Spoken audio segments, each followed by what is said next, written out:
we explain what happened during the war to Hiroshima and Nagasaki. The Pacific War between Japan and USA was in 1945. The Japanese wanted that USA victory would come at an enormous cost. As the Allies advanced towards Japan, conditions became worse for the Japanese people. The materials and the Japanese economy had deteriorated during the war, but USA industry was superior.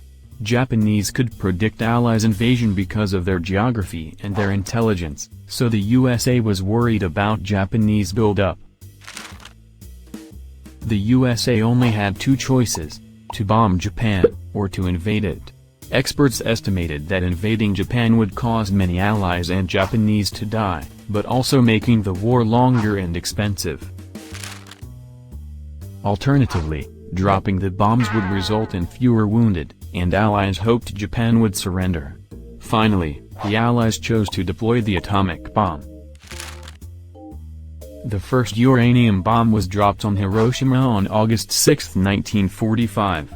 This bomb, called Little Boy, was the first to be used in a military conflict.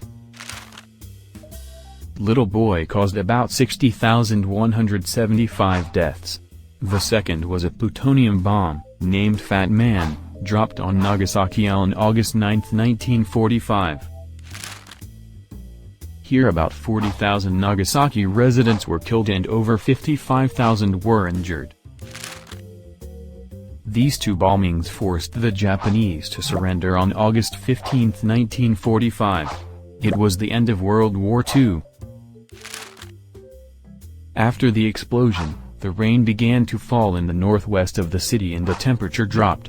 The black rain, full of mud, was radioactive, and who drank water ended up having diarrhea.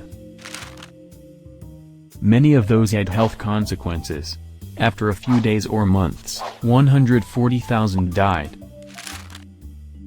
After years, the scars of some superstitious men rose up in the form of cords called keloids. 10 years after leukemia, cataracts, cancers increased. Children born from women who were pregnant 8 to 15 weeks, had mental retardation and developmental problems.